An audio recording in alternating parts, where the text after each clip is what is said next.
sometimes it hits me where I learn about a guest and I feel like they're the type of person that I could create with almost weekly or daily because we have so much alignment. And that's why I'm excited, but trying not to get too sidetracked by all the different topics that I'm excited to ask you about. One of the things that I want to start off talking about is the topic of big dreams. And I was watching a comedy special, and in the comedy special, he referenced the fact that when you see another dreamer, you just know. You know when you see somebody else who understands the concept of big dreams. And one of the reasons why I started this show, the most important reason why I started this show, was to help youth understand how to chase their big dreams. But a lot of people say that that's not niche enough, that it's like too broad of a topic. And I'm really interested with such a big topic, but one that seems important to you as well. How do we make something that's a little esoteric and broad, the topic of big dreams, how do we make that more practical for people who are not chasing their big dreams because they don't know how? There's a lot in that question. And thank you so much, Justin, for having me. This is really exciting. I love being on podcasts. It's the best. I think especially your audience. And to answer that question, there's a few different places I could go. The first one is, when I was 15, 16, 17, I had no idea what I wanted to do with my life. When I hit 30, I started to have an idea. And now I'm a little older. I look back and I think, you know what, it really didn't matter. What really does matter is that you just pick something. When you talk about niching or niching, depending on your perspective, a lot of experienced business owners struggle with the idea of just picking something, because every time you say yes to something very specific, you're by definition saying no to an awful lot of other things. But something weird happens when you do that, that you shine a lot more brightly for that thing that you are for. But all those other things, maybe a better way to put this is if you're niching, you're talking about niching into an audience, being for a very specific person and doing a very specific thing. So if you take somebody like me, I work with expert business owners, coaches, consultants, creators, creatives, and I only help people who want to focus on building their personal brand and monetizing that. So it's a very specific kind of person. But historically, I was working as a general marketing guy. And what happened when I started to really confidently leaning into the expert business owner is I started getting opportunities for corporate consulting, for public speaking, for all kinds of things that weren't my niche. And the reason for that was people could see I was confidently going after one thing. And because I was talking to one person about one thing, I was speaking clearly, articulately. I was solving their problems. I was cutting through the noise, most importantly.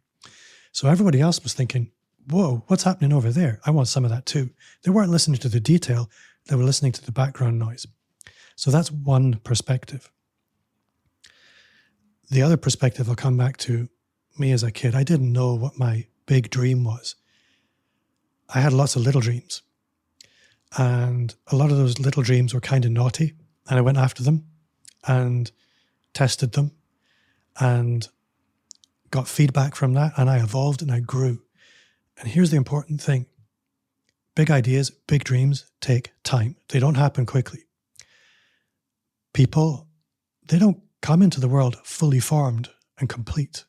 We grow as people as we grow older.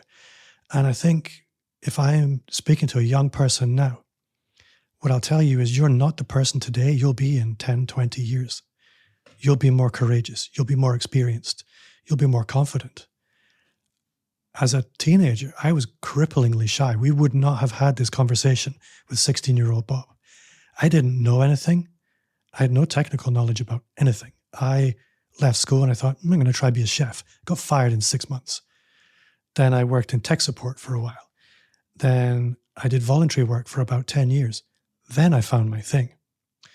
So be kind to yourself. Give yourself space to become would be probably the big thing from me. It's interesting that you used the word courageous there, because one of the things I've started doing is scripting only the first question of this show. And I know, as a fellow podcaster, I'm sure you can relate. We always wonder how to start a show, how to close a show. We continually, it's an infinite game figuring out how we interview and building the skill of interviewing. And scripting that first question has been an enjoyable experience for me.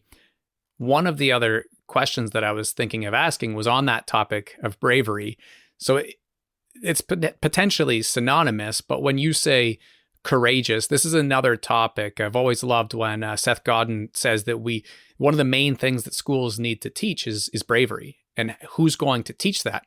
And it's interesting that he says who's going to teach that, and I can't wait to ask him a little more deeper, because my question every time I see him say who's going to teach that, I want to know how we teach that.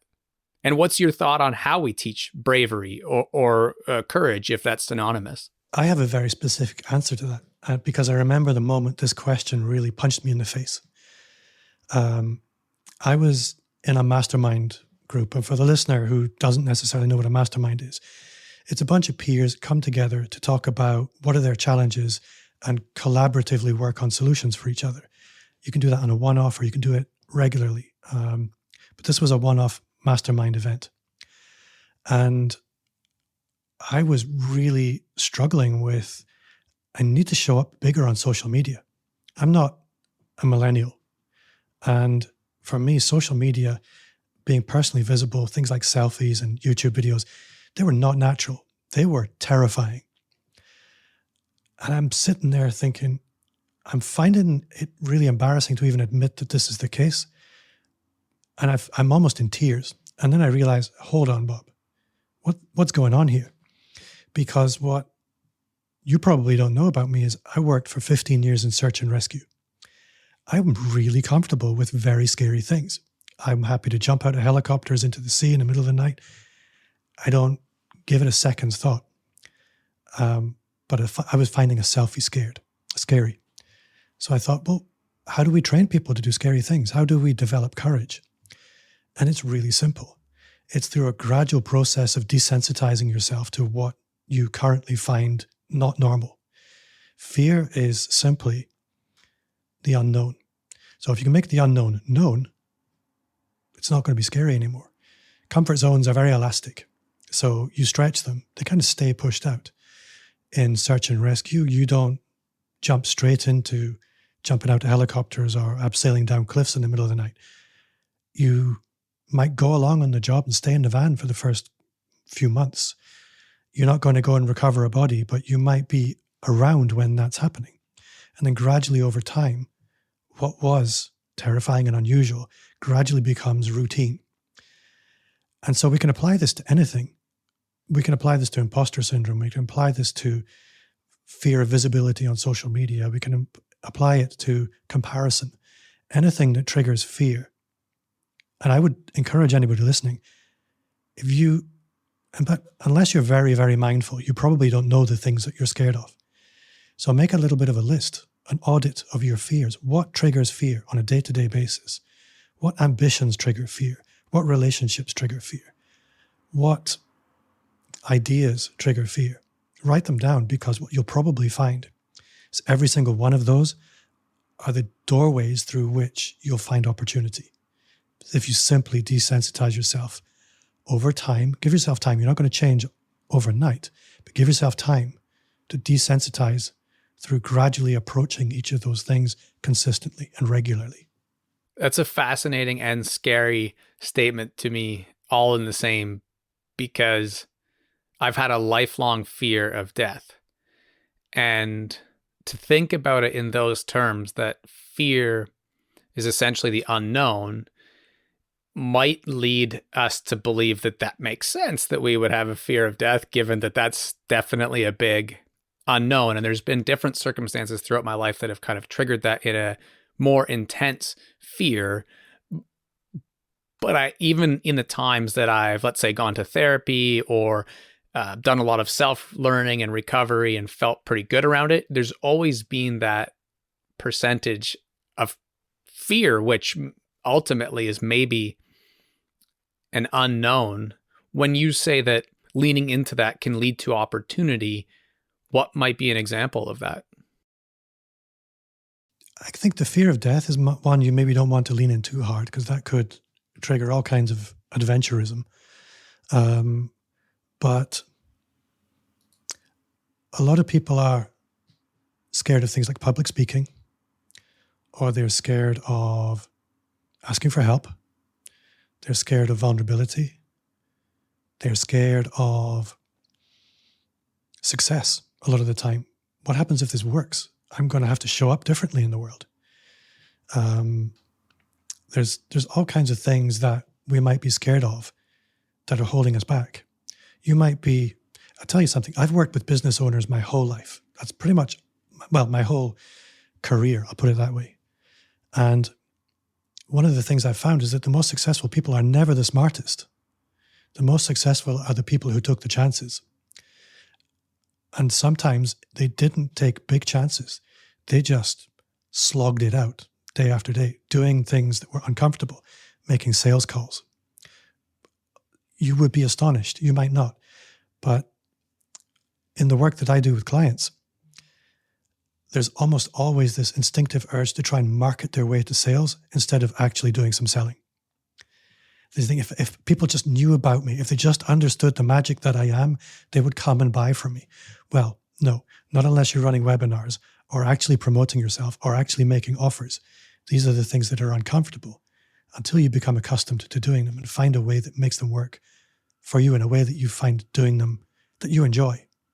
Because most of the things you're scared of, if you did move towards them, you would find a way that they would become enjoyable.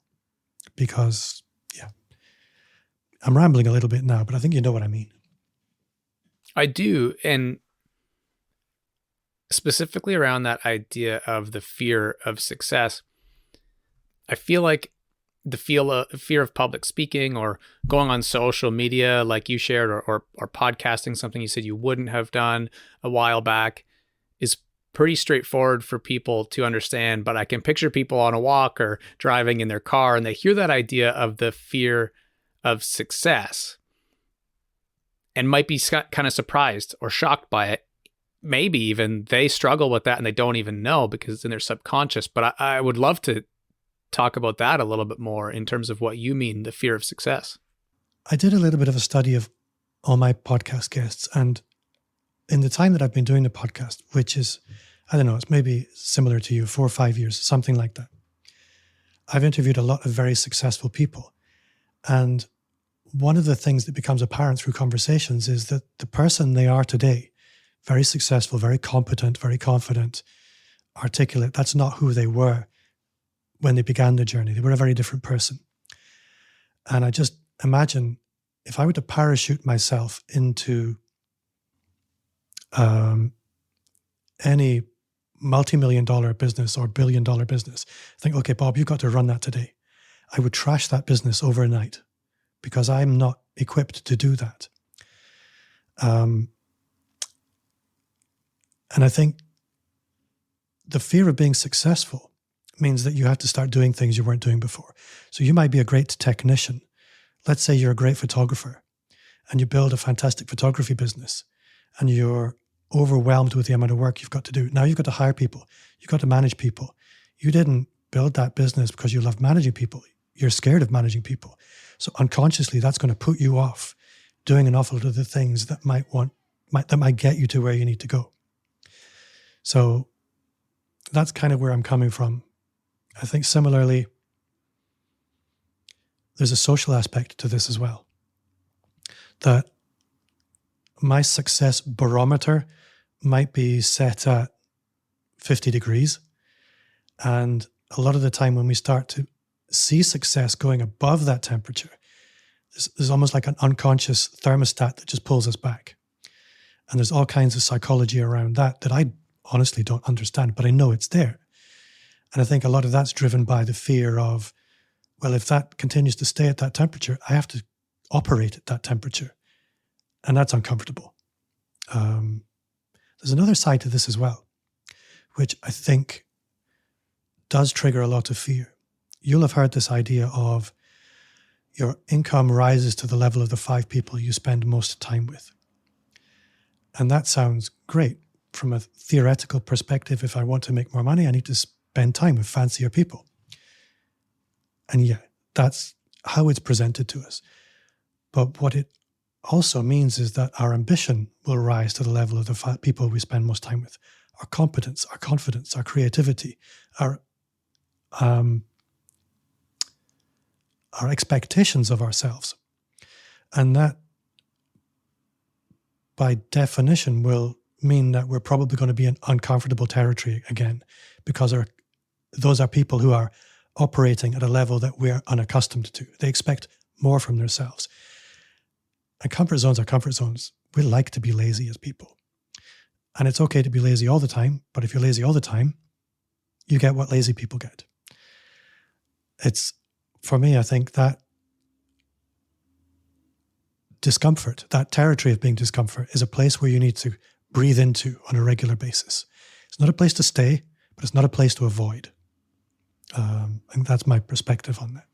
I've watched a lot of people take the advice about you are who you spend time around, kind of like the you are what you eat, but when it relates to success, the 5 people you spend the most time around, 6 people, whatever different quote you want to use, but it all essentially means the same thing.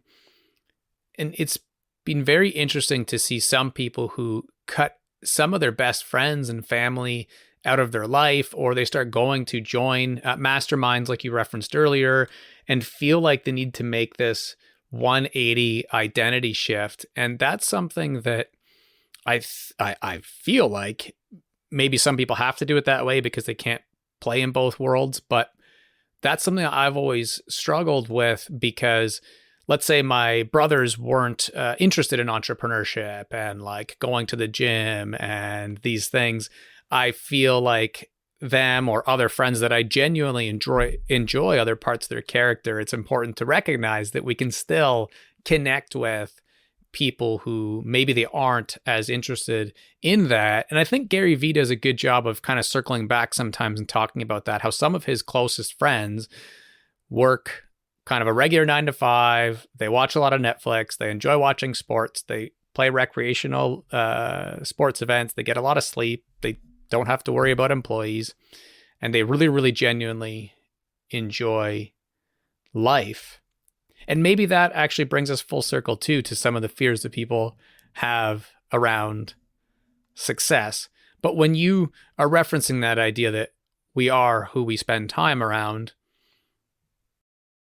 do you think it's also possible to maintain those relationships you have and then add 5 new people? I think it depends on what your lifestyle is. And I think what makes sense is to come back to, okay, what's balanced?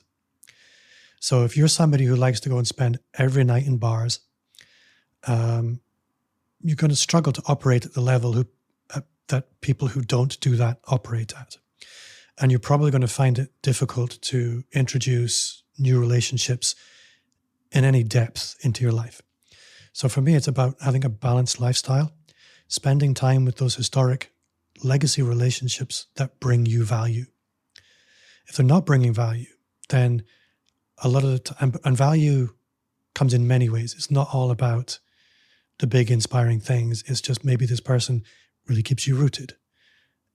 If they're an absolute negative influence, then you might want to ration that relationship. You decide who it makes sense for you to naturally evolve away from. I'm not saying cut anyone away.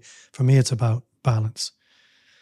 At the same time, if you want to suddenly just have high-level entrepreneurs in your life, you're going to find that really intense. It's like every day you're playing in the Premier League.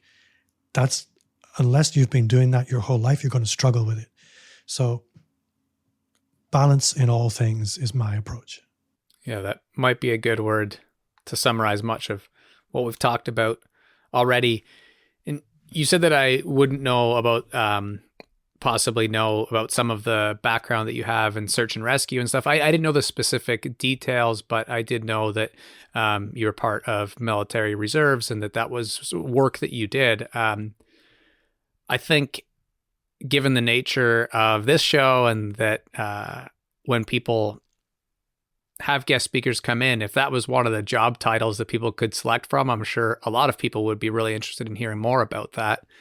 At the risk of having it be too open-ended, are there stories from the work that you did there that you think would be helpful to people who are trying to pursue goals in the world of, let's say, the creator economy? Yes. I think anybody who's operated in search and rescue will understand that it's never and this is true of all services. It's never about you. It's always about the team. And you can only do really complex, hazardous things with a lot of backup. And this is actually something that I've found to be true in the creator economy as well, that we, as consumers, we see lots of solo operators out there on the internet. But what's really interesting from an insider's perspective, and you'll see this as well, it's a little bit like the Harry Potter films, where you have the Muggle world and then you have the magical world. Somebody used the phrase cooperation the other day with me, and that really sums it up really nicely, that it's hyper collaborative, and you can go far as a solo player, as a content creator, but when you're around other people who are on a similar journey, you can travel together, you can talk about things, you can share tactics, you can have each other's back, you can spot opportunities for each other, you can spot blind spots for each other. You move much faster then. And this was something that really surprised me about the creator world, is it's extremely generous. Because, I mean, some of my closest friends, out externally, people would assume these are my direct competitors. And that's something that when I wasn't working in the online world, I never experienced. Back when I was running what was essentially a local business, you could throw me in a room with my direct competitor, throw in a knife, metaphorically. I would make sure I was the only guy who came out. It doesn't work like that online. There's a surprising level of generosity and teamwork. And I think that's largely driven because success, yes, it's about content, but those people who are successful also know it's about personal transformation, and that's a hard journey, and that it does take time. And they celebrate those people who they see doing the work. That's a beautiful connection. And you mentioned that it had been 20 years and that you jumped out of helicopters. Like, that was kind of an example, which makes me think of like Mission Impossible and like Tom Cruise and James Bond and these sort of like wild moments. As someone who's never even been in a helicopter, I have a wild story if you want one. Of course. And all I was going to ask, and maybe this all kind of connects together, was, why you didn't stay in that work. And now I'll say what wild story you have from it as well. I'll answer the last question first. So I've been doing it for 15 years. And for a lot of that time, I was running what was essentially a creative agency. It was my business, and I had other people doing most of the heavy lifting. So if I disappeared for a day or two or three because there was a multi-day event, it was okay. The business would keep running. But I decided to make a big change in the business where I wanted to focus on personal branding, really slim it down, and focus on me, my value, me showing up through consulting and coaching. And it was just incompatible because I couldn't be canceling coaching clients with calls on a whim for what, in all honesty, yes, people look at it as public service. But for me, I was doing it for me. It felt self-indulgent, and it was time. So that's why I stopped doing it. It was just came to its natural ending point. And I think it's important to recognize when you're at a natural ending point for something. But additionally, I joined that because I was looking for adventure. I was looking for excitement. I wasn't getting that in my business then. I really do get it in my business now. It's challenging every day because I choose it to be that way. So there are a couple of events in my Coast Guard career that really stand out. One was my area of operations sat between two major rivers that were maybe 20 miles apart. And we had what's called a neap tide. So the moon was very close to the planet, pulling the tide higher than normal by a few feet. Torrential rainfall. So both rivers flooded. And both rivers run into a city. And so where these rivers flowed into the city was flooded. And it was apocalyptic that night. It looked insane. And I got the call, this was at the beginning of it, before the whole of Scotland got called out to deal with it. It was me, my van, and 5 guys. And we were called to a house that was being flooded. And we arrived and the house was completely flooded and there was only one access. And on the right-hand side of this access was a screaming torrent of a river. And on the left-hand side of this access, maybe 10 feet away, was a giant whirlpool. And I had to swim between the two into the house, which was in pitch dark, just enough floodlight to see where I needed to go. And it didn't faze me at all. I really quite enjoyed it. And then when I got to the end, I had to jump a giant wall, which that was the hard part. So I don't really describe it and give it justice, but it was truly one of the most apocalyptic things I've ever seen. The other one was, again, at night, I got a call that some kids had been jumping into the river and allowing themselves to be washed out to sea at night in the winter and then swimming back. And this was fun, apparently. Now, in Scotland, it's cold. You can't last very long in the water. The average time you'll stay conscious in the water at that time of year is 15 minutes. So I got the call. We arrived there. There were apparently 15 people in the water. We arrived. I could hear them screaming in the distance. Couldn't see anything. And again, the first person there, we had to find 15 people in the middle of the night. And nobody died. It was a miracle. So those are a couple of highlights. Those are the ones where people lived. There's plenty others that are maybe more horrible, but that was what I did for fun. Which is what I was about to ask about, because you said that was fun, apparently, when those kids were in there swimming in the cold water.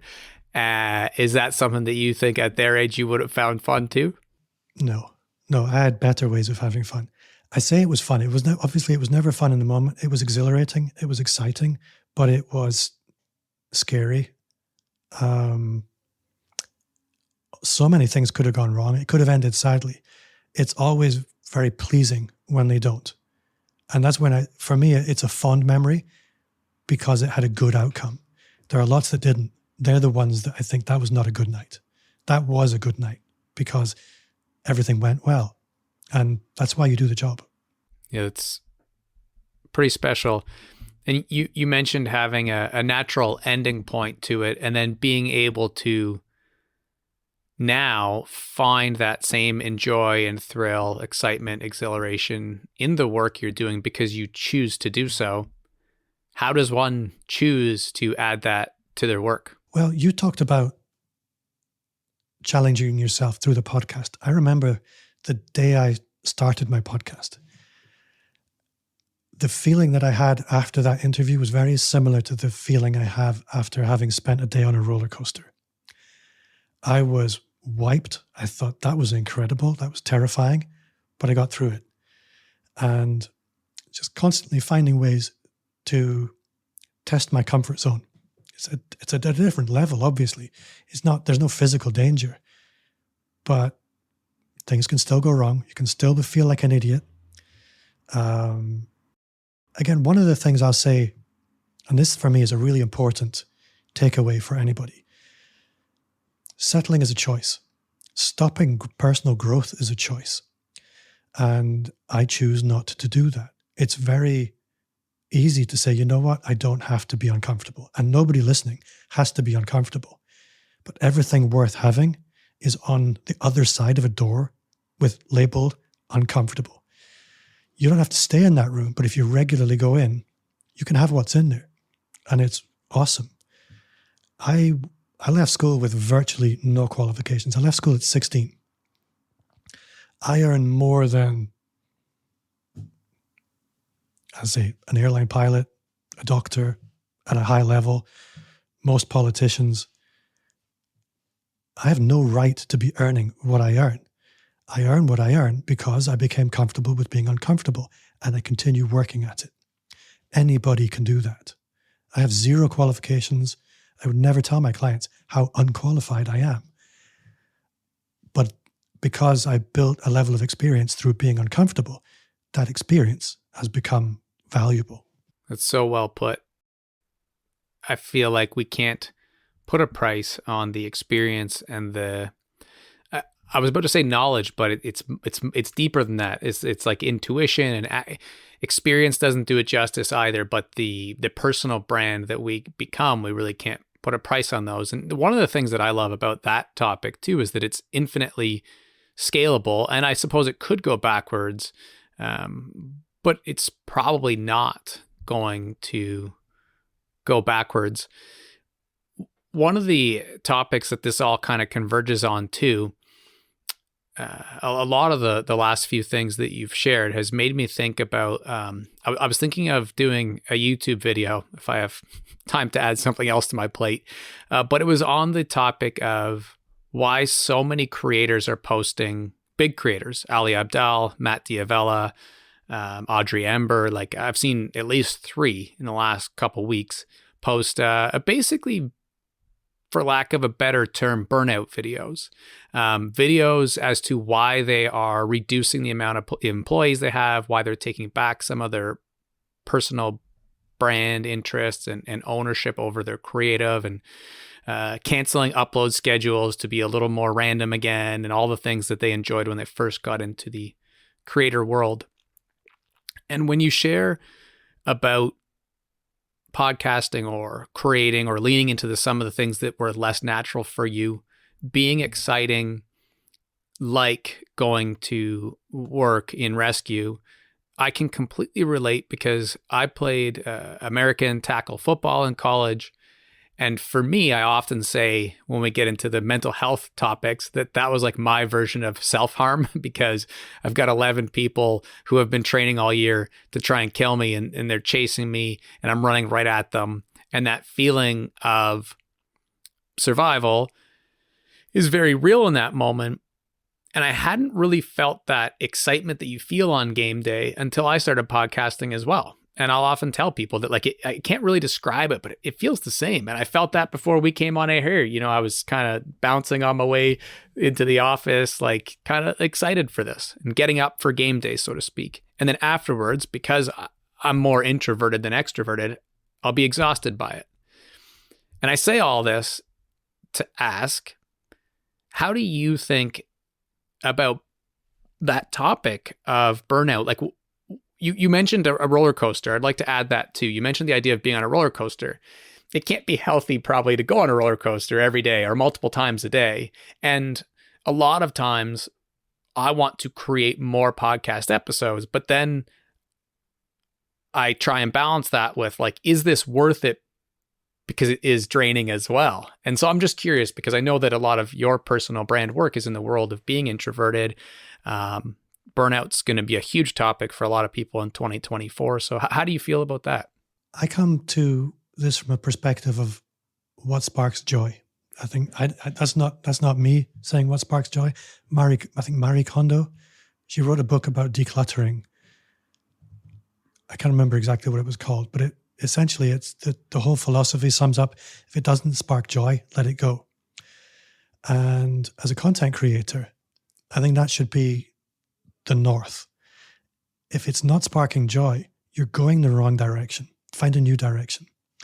Burnout is essentially what happens when you don't do that. Nobody can go on a roller coaster every day, But if you do go on a roller coaster every day, it's going to get boring. You don't want to do that every day. It's just physically exhausting. You go on now maybe once or twice a year. It's going to be exhilarating. It's going to be great fun. You're going to remember it as fondly.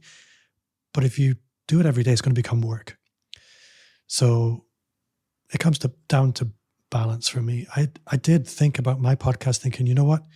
I could go daily because I'm finding it really quite easy.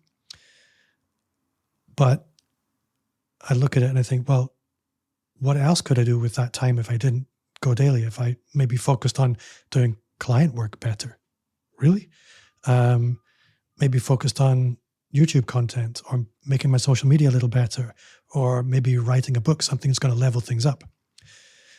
So I think a lot of these content creators that are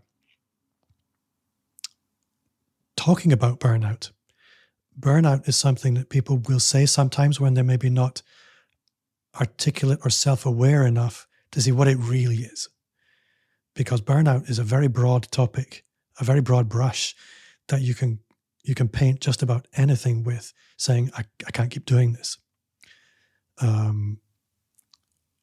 think burnout, there is a clinical definition of burnout. I don't think many people reach that. But fed up, not finding joy, finding it too much work, diminishing returns, these are different things that I would look at. So as long as you're following your North Star and thinking, what's going to light me up? That, I think, is what you should use as a guide. I think there's another aspect to this as well, which is coming back to what you spoke about earlier about craftsmanship, doing the work and honing your abilities and experience and things like that. I like to use the analogy of becoming a craftsman. And there's a process for becoming a craftsman. A master craftsman in just about any trade is a prized, well-paid person. But they're not. They don't pop into the world fully formed. We have to go through the apprenticeship process. We have to go through the journeyman process. Then we become a junior master craftsman. And after many years of the master craftsman stage, then we become really, really valuable. A lot of people, especially online, and this is different from the people you described, but particularly you see this quite often with young people, is they want to pop into the online space fully formed as the expert. And that means they have an awful lot of acting to do because it is not true. They haven't earned that space. So my recommendation for anybody who does want to build their personal brand online is give it time. Allow yourself to be the apprentice. And that doesn't mean you don't become a content creator, but maybe instead of being the guy who has all the answers, focus on being the guy who actually has the questions and go looking for the answers and take people on the journey. That's what I try and do now, even though I consider myself an expert in many things. I don't want to be that guy. I want to be the student who shares the journey. And for me, that's super sustainable because sharing your questions, taking people on the journey to find the answers, that doesn't require you to have all the answers. And you can come to content creation from a place of humility. And for me, that's a much nicer, more sustainable approach. Speaking my language, because the whole concept behind the brand, be it personal or company or both, is the idea of just showing growth mindset as opposed to putting it on a poster and talking about it. You walk down a hallway of any high school or college and you can see posters that say, lean into your discomfort. It's like, okay, great. Well, what the hell does that even mean? And I've shared this recently with someone that I was consulting with and talking about YouTube strategy, and we were just having a good conversation, but I was sharing that I get a little bit hard on myself because I've had big dreams in the area of being able to document learning in real time. And the reason why it's hard is because I've been doing that with the foundational things, like how to start the blog, how to podcast, how to build a business. Like, and I feel like now in 2024, I'm turning a corner where I'm really excited because I could take something like, as much as it makes my shoulders cringe, like singing or dancing, and learn that thing and show people that it's okay to be vulnerable and brave and lean into that. And this is how we learn relatively quickly. It could be 20 hours, like Josh Kaufman talks about, could be 200 hours, maybe, or 10,000 if you want to go the Malcolm Gladwell thing. Regardless, the process is kind of the same from going through some stages of a learning journey. And it's been hard to, I hate to say it, but to prioritize and have the time to do that content well. But I am excited for it. And maybe one of the things I should do better is show people how I learned podcasting and those kind of things that I thought I had to learn first to be able to show the other stuff. But one of the words that has come up a lot is that idea of personal brand. And I find that a lot of times when we are really big time experts in an area, that it can be hard to package that in a way that maybe youth or someone, only in high school thinking of heading off into entrepreneurship and business world, online business, they hear these key terms. Maybe they know the definition a little bit, but they don't actually understand it. It can be hard as experts to kind of package that in a way that people can understand. But I feel like you're a really good teacher and storyteller when it comes to that topic, though, because it is new probably to a lot of people. What does personal branding mean, and what should people think about as they start becoming creators? So if you go to marketing school, they will tell you that brand is what people say about you when you're not in the room. And a personal brand is exactly the same. And I guess what people need to realize is everybody has a personal brand. It's the collected ideas of who you are by people who are not you.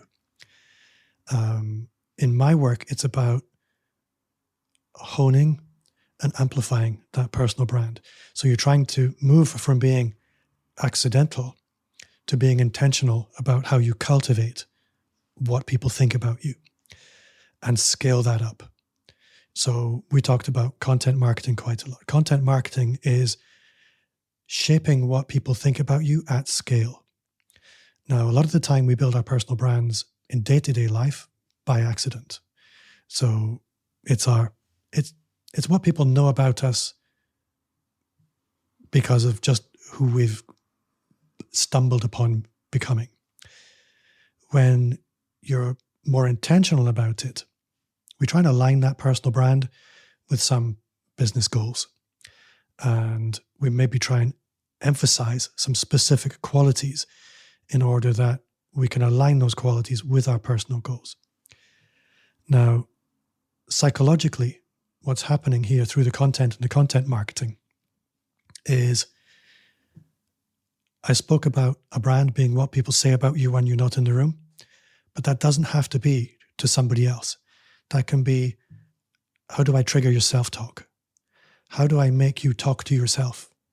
So am I triggering different feelings and thoughts? And the more we amplify our content and the more consistent we are and the more targeted we are in the messaging we use, the more space we occupy in the brain. We actually develop neural pathways in the brain of our audience. So you've spoken about lots of people today for whom there are parts of the brain where they exist in your head. And that's a physical thing.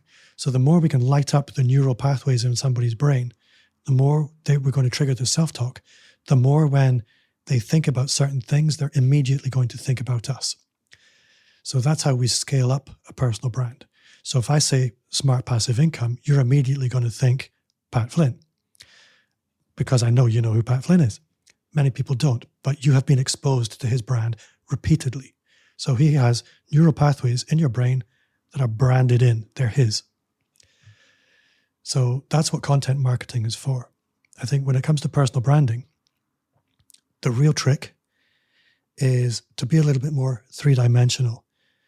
So most people, when they come to content marketing, they'll default to what is it they do for money, or what's their specific mission, if you like, whether it's, if it's the non-for-profit, not-for-profit.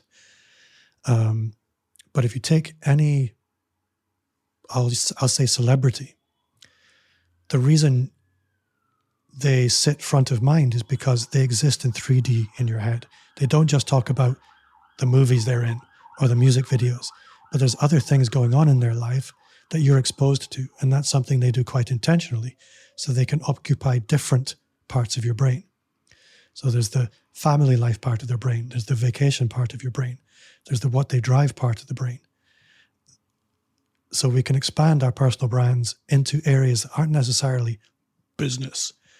I think for everybody to think, okay, what are maybe 5 things that I could talk about other than what I do for money that would make me more interesting, that would make me more attractive to my ideal customer. There's one other thing. It's not directly related to your question, but I think it's very liberating for a lot of people when they listen to what I just said and think, well, that sounds great, but what happens if people don't like me? Because we talked about fear at the beginning. It's probably the biggest one. And that was one of the biggest ones for me. And I know there are people who don't like me. But I came to realize a fundamental truth, 2 fundamental truths. The first one is 1/3 of people will not like you. 1/3 of people will not care, but 1/3 of people will love you. Your job is to forget about the 2/3 and focus on the 1/3. And most people, when they come to content marketing, are so focused on the 2/3, they're paralyzed. When you just focus on the 1/3, it's very liberating. You can play the numbers then. The other side of it is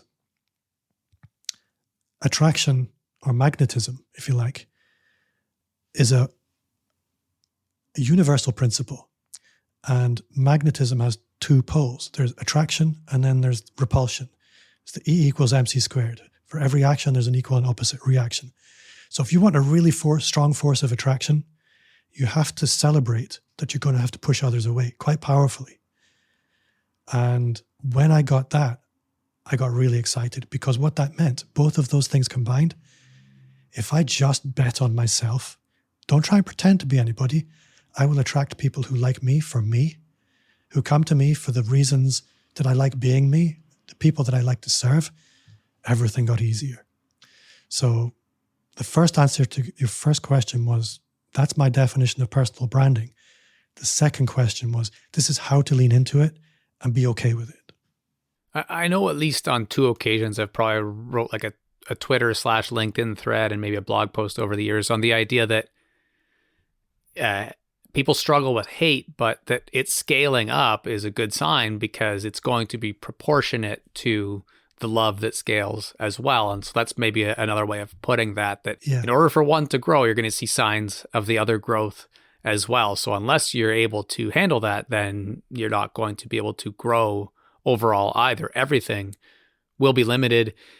I can appreciate what you shared about early on having those fears. Like, I can really remember posting the first ever video and how kind of awkward I felt and like all those sorts of things. And that lasted a long time too, not just the first video, but about the work that you shared that you did before and it being in public service, and my background also being in public service. I think it's easier for a lot of us to feel like, well, we're doing, it's not charitable, like it's my paycheck still, but it's a service. And so it's kind of, in my case, I work in the mental health field. So it's like really that balance of I'm giving back to the world, and coming to terms with the fact that as an entrepreneur, as a creator, I am giving back to the world as well. And maybe even in a more powerful way was really, really helpful for me.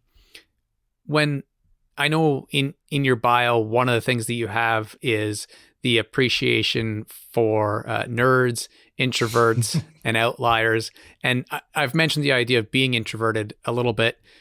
The people who are listening who are introverted, how do they go about building personal brands? Like when you're coaching someone who it goes beyond just the fear that all of us have because there's a uniqueness to it. How do people like that start building?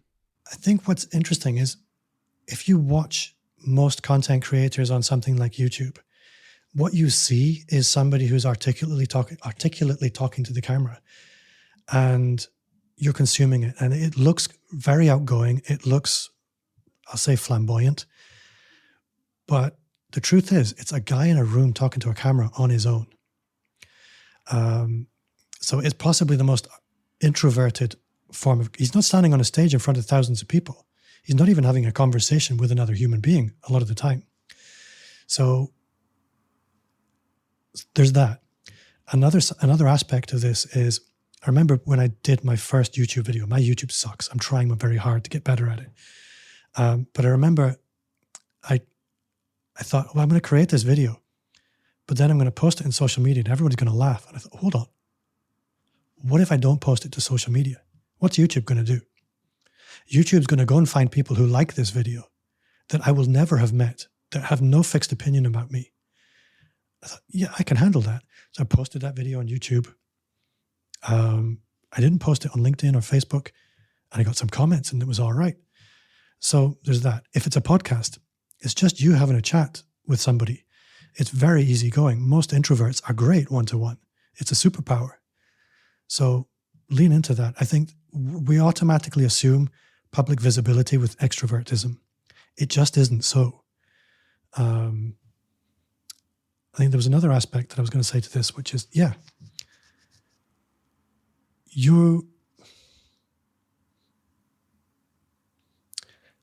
can't think what I was going to say to this. I think this is what I was going to say. I remember thinking to myself one day, is the reason I'm struggling with this content creation and worrying about what people are going to think about me, is it introversion? Is it shyness? Or is it vanity? I thought, you know what? It's vanity. And actually getting granular about what you're feeling and why you're feeling it is probably quite important, because we assume that we're turned off doing certain things because of good reasons. But a lot of the time, it's not actually what you thought it was. And for me, vanity continues to be a big issue. I don't want people to say, Bob, you're not looking as young as you did. Bob, where's your hair? You can't see the bottom half of me, but my belly's not what it was. Bob, your teeth aren't looking so hot. All of these things, they bug me. But it's vanity. It doesn't prevent me. I don't look how I wish I did. If I looked how I wish I looked, I'd be Tom Cruise or someone like that. But I'm not. But it doesn't really matter. It doesn't have to get in the way. Allow yourself permission to be yourself, be kind to yourself, and all these things kind of melt away. That was a very powerful direction that you took that, because when you first mentioned vanity, maybe this is part of it too, I thought perhaps you meant around the vanity metrics of like, 11 people are going to watch this. But thinking about personal appearance and confidence on camera, a lot of people probably wouldn't even share that that's a reality that they deal with when they go to upload. So I think that in and of itself will help a lot of people. There's another aspect to this, which is when you're speaking about metrics, a lot of people create content because they want the big numbers. I don't care about big numbers. I just need one person to watch that and think, I need to speak to Bob. That's all I care about. So if I might get 20 views on a video on YouTube, I might get 5 likes on a video or a post on LinkedIn. What you have to understand that this is the tip of the iceberg, and sometimes it's just a tiny tip shows and gets some kind of reaction. But that is telling me that underneath the surface, there's a lot happening. And I can tell you, I have a healthy 6-figure business. Most of my clients have never commented on my social media posts. I had a guy that I met 15 years ago now, and he saw a video that I posted on LinkedIn, and I hadn't spoken to him for 15 years. He said, Bob, I need your help. You're the only guy who can help me. Back then, he was a young graphic designer. Now he's the CEO of a giant geophysics data distribution company in Texas. You can't predict what's going to happen when you post any kind of content, But trust me, for you to be successful, you don't need big numbers. If you have a process for monetizing that goes a little bit beyond simply getting paid by the platforms or advertising. Well, we have very much a choose your own adventure now, because one of the things that I had jotted down was when it comes to business and entrepreneurship and monetization, where do the creative types, the creators, the people who like to vlog and just write for Medium, like where do they go wrong? The other thing that I really thought would be good to tackle, and I feel like these will combine quite nicely, is when people want to get into being a creator, this word that we love to throw around, I want to be a creator. I often teach it at an introductory level. I'll teach it with 3 bubbles: writing, speaking, and visuals. So that could be like my friend Janice Ozelins, who does like graphic pictures, or that could be video, or it could be photography. And then the other pillar being writing, I think is straightforward: newsletter, blog, thread writing, and then audio being podcasts, potentially going live or something, Clubhouse and or that kind of concept, the Twitter Spaces, stuff like that. But those kind of 3 bubbles, it's overwhelming and can be kind of paralyzing for people when they first start out as creators. So whether it's on the content side or the money side, I feel like you have a lot of expertise that can bring a ton of value to people, and there's something that really holds people back. And you just started hinting at it maybe when you said, as long as you have a way to make money that's not specific to the platforms. So if we had some time left to give a bit of a masterclass in that topic, where would you start helping people? When it comes to monetizing, there are so many ways, and it really depends on your audience, your experience, your abilities, and what you expect from it, and what you need from it, importantly as well. Because if you have a full-time job, then what you're able to put into your content and what you're able to provide as a service on the back end is going to be curtailed. But maybe if you pick an example, so you pick any business, and we'll then play the game of how can we monetize that? Because I can do this all day long. Episode 2. It's so funny because I'm so tripled down on podcasting that it'd be great to talk about that, but I don't want to. I want to get a bit more creative here too.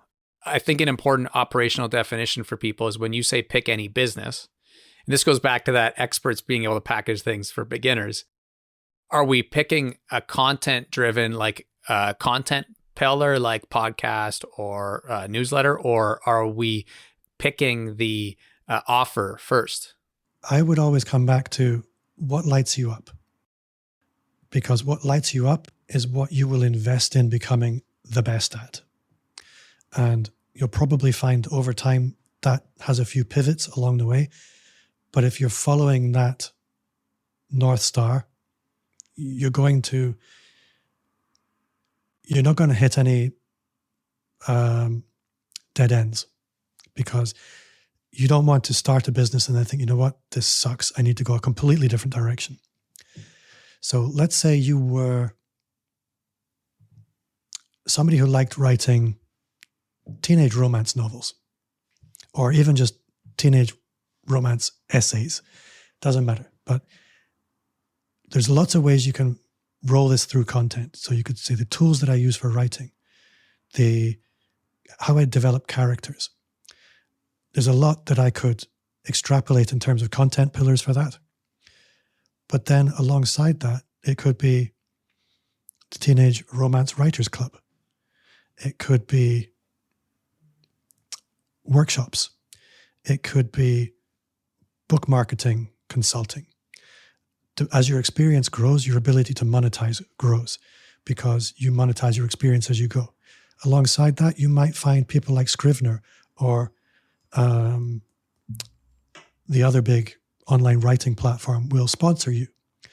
You might find that you could run a virtual summit where you bring lots of different people who focus on the fiction business together in an online event, and you charge sponsors to sponsor the event. You charge people $50 for lifetime access to the recordings of all the 70 interviews that you did. You might run in-person retreats. So there's always a million ways to monetize anything. It just requires, again, a lot of courage, and it requires you to go stepwise across the risk spectrum, I would put it, because you don't want to be running an in-person conference if that's your first thing. There's baby steps along the way to scaling up that monetization. So you start low risk, low return, and with your experience, you build up. There's a guy, Phil Jones, he wrote a book called Exactly What to Say. It's a tiny book. It's probably no bigger than my phone physically. And it's full of little sales mindset things. And I spoke to him, and he has, I think he said 27 different revenue streams tied into this book. So it requires a little bit of creativity and linear thinking. It's Mike Michalowicz. He wrote The Profit First, The Pumpkin Plan, and a whole bunch of other books. And again, I asked him, how do you plan in the monetization for your books? Because any good business book, it has a back end. And most people think, well, I've written a book, it's been kind of successful. What am I going to do with it now? And he said that's how he approached his first book. But every subsequent book, he planned the back end before he wrote the book. So he was going to have licensing for coaches all planned out. And his books, they're all in very different niches. So again, that's a long, non-specific answer to a difficult to answer question. But people come to content creation thinking, I'm going to get famous, YouTube's going to pay me a fortune, or I'm going to get a podcast sponsor. It's very limited thinking. You are much more valuable than you think. As we came on the call, I was choking because I wanted to show you this book. This is a book called Think and Grow Rich. And it was given to me when I was about 25 by a fish merchant, a guy who bought and sold fish, because he'd hired me to come and put together an online store for his Picasso collection. You think, what? Now, the reason this is relevant, I'm trying to remember why this is relevant. Specialist knowledge.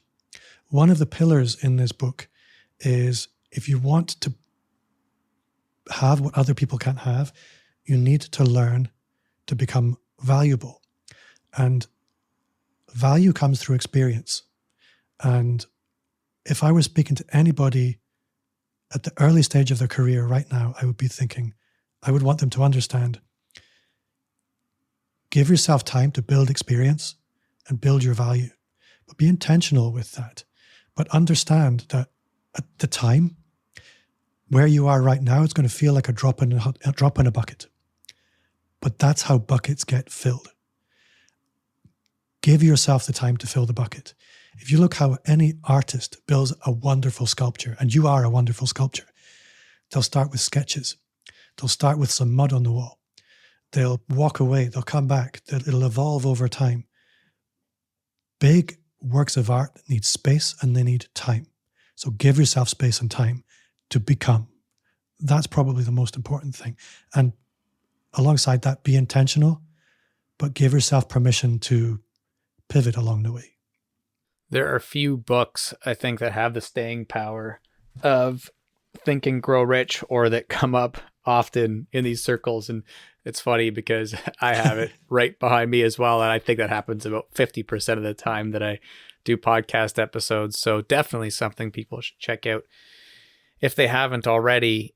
You talk about the idea of how many different ways there are to monetize, and Mike Michalowicz having a book planned with the back end already complete. It reminded me of one of the first business books that I ever read, and it obviously doesn't have as good of a title as Think and Grow Rich because I can't remember what it was, but I'm pretty sure Brendan Burchard had the back end planned out for whatever that book it was. And it was some some kind of entrepreneur's playbook. I can't remember the title, but the learnings from it I can definitely remember. And it was the first time I ever heard the concept of a value ladder. This is like 20 years ago, and having, you know, a sequence of monetization steps to your ladder. What he doesn't talk about in there is the timeline to creating those different steps. And I think that that is something that holds people up a lot when they first start as well. Now, you mentioned have, you know, low risk, low reward, and then you build up from there. If someone comes to you, they say, I want to be a young author, the example that we came up with, which I actually do hear that quite a bit. So they want to write these novels for fellow teens, and there's all these different ways to monetize. Should they, in your opinion, start with one way to monetize right from the get? Should they have 3? Should they have 5? Or should they just hold their breath and wait until they have some amount of audience to sell into? It depends is the simple answer. I think that particular example of, I'll call it the self-published author, is a particularly challenging one, because a lot of the time the sales aren't what you would wish them to be. And in that, finding a way when you're writing your fiction to build the kind of world that lends itself to monetization sounds like a smart move. Harry Potter for me and Star Wars, they are worlds that they have these motifs that are just begging to be monetized. Micro brands within them. That's kind of a good idea. What I would also say is, although I like the idea of a value ladder, it's a universal sort of theme. Lots of people talk about it. But I do find when it comes to monetization, people have a tendency to play it safe a lot of the time. So I spoke about starting small and scaling up, but a lot of the time I'm actually saying start in the middle. And sometimes I might say, you know what, start at the top. Because if I had a self-published fiction book that was maybe selling 10,000 copies, if I said, you know what, I'm going to sell t-shirts with logos on them, I'm not going to really make very much money. It's probably going to be more work than it's worth. But if I said, you know what, I'm going to have a weekend away for 5 people where we can play in this world. We'll have a vacation. We'll talk about what we love. You can help me plan my next book, and I'm going to charge $1,000 per head. You'll probably find that easier to sell. Sometimes, perversely, it's easier to sell less at a much higher value than it is to sell a lot at a low value. So, again, that's not very high risk. If you only sell 5 or 2, you probably still make more money than you would trying to sell the low value merchandise. Yeah, it makes complete sense. I feel like one of the things that summarizes a lot of this is the idea of our individual journeys and sort of figuring them out. You know, I heard a really good quote from Pat Walls, who started a Starter Story yesterday, about his first dollars into his bank account as an entrepreneur and how it felt like he had made $1 billion, even though it was just a couple hundred, but how life-changing that was, because you realized, wait, this isn't how I expected to make money, but this is one of the ways now. And there's probably so many other ways that seem more likely, that it almost like unlocked a gate to an entire universe of possibility for him. One of the ways that I really like to wrap episodes is with some theme kind of rapid fire questions, like a lot of podcasters do. I feel like with any great guest, there are always so many other topics. You know, we could talk probably at length about content creation and kind of strategy around digital marketing. You're a really good storyteller. I'd be thrilled to talk storytelling with you for an hour, but naturally these things tend to come to an end. And as fellow podcasters, that's always a fun episode, because it's nice to just nerd out a bit about podcasting through and through, which could take hours in and of itself. All this to say, I'd love to get to the theme questions for this time around, because, we're busy and we have other things going on for sure. And I'm really grateful for your time. So we can perhaps tackle some of those topics in the future. Before I do get into the theme questions, though, we've talked a lot about creator economy, being introverted, the idea of running a business and some mistakes that maybe people make. The concept of dream big is how we started. And is there anything that, if we were to just move on to the theme questions and wrap, that you feel like we'd be leaving out, or you would have liked to say in this episode this time around? I think there's one thing, and that is a lot of people fail to execute on their dreams because they don't know what it is. A lot of people think, I don't know what my big thing is. I don't know what my niche should be. And that was me for a long time. So I would say the most important thing is just pick something, start heading in that direction. You'll learn along the way. I like the idea of the hero's journey. The hero doesn't know what the end of the journey is. He becomes the hero because he starts traveling. He moves from where he is to the first challenge, to the next monster. And in hindsight, when we look back, we see this nice story arc. It wasn't like that for him. So you need to just start moving and trust that the road's going to rise up and the world, and your journey is going to unfold as you move through the world.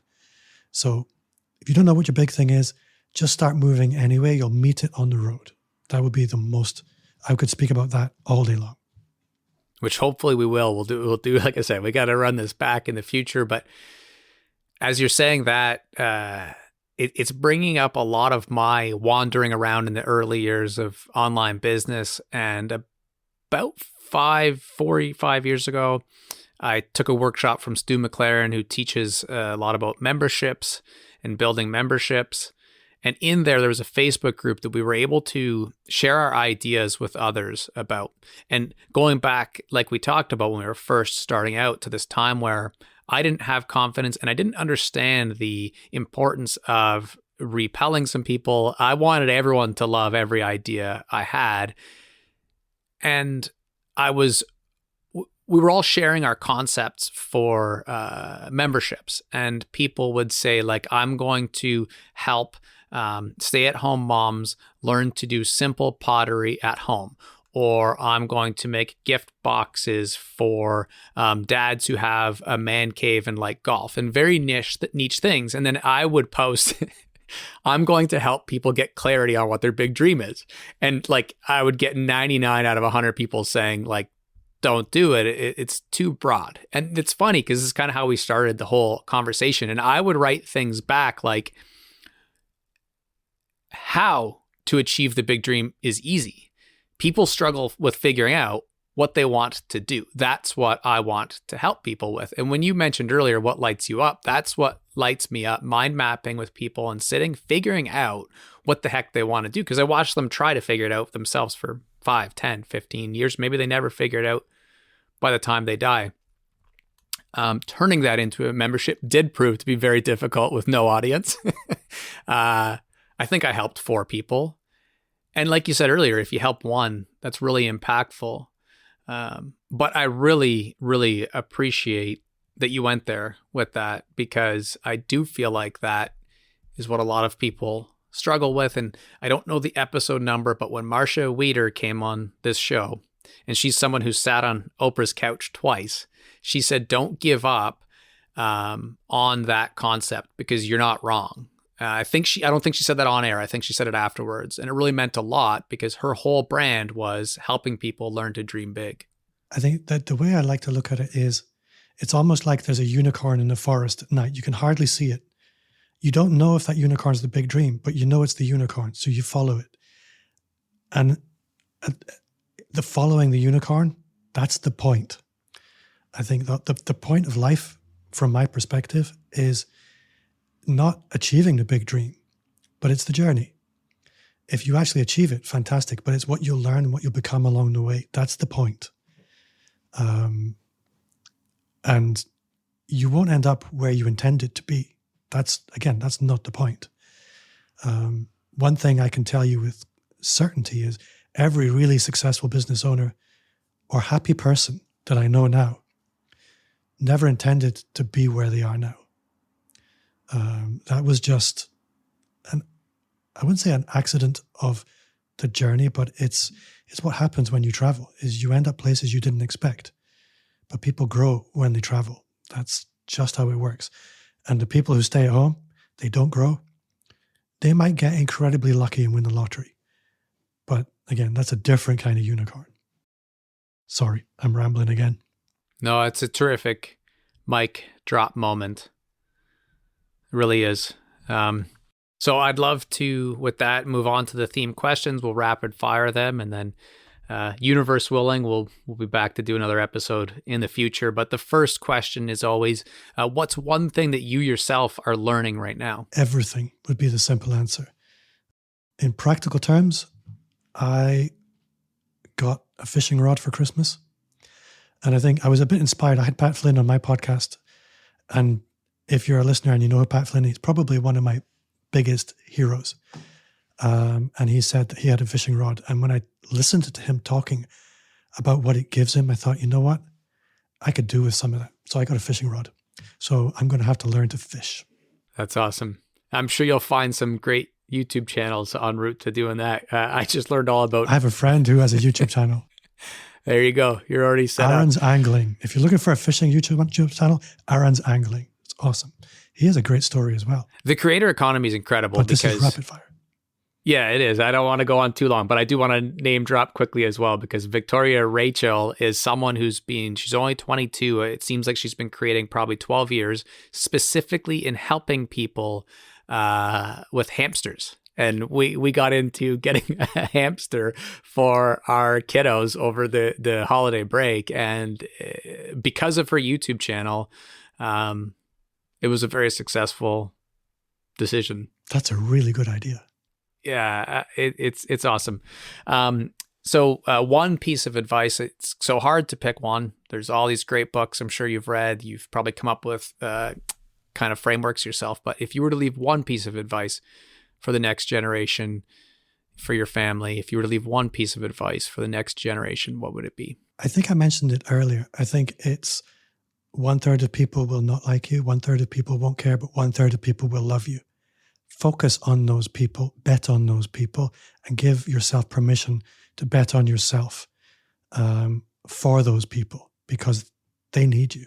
I didn't think of this earlier, but it triggered it now for me that all through high school, I wore a shirt that on the back, it said, loved by few, hated by many, respected by all. And it was like it was like a phrase that the football team I played for used. And yeah, that's a really good point.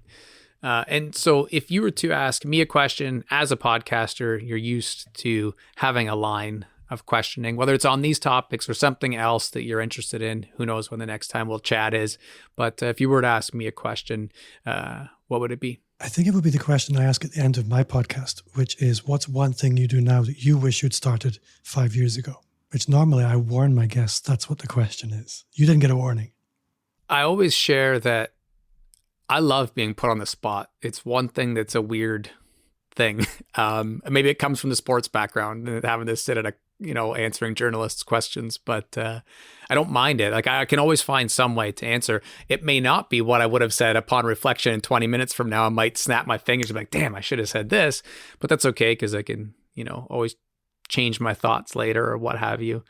The reason I was thinking deeply for a little bit was because I would like to say the podcast sooner and better and more efficiently effective. Like to know that was the unicorn that I was following in the forest much sooner would have been amazing.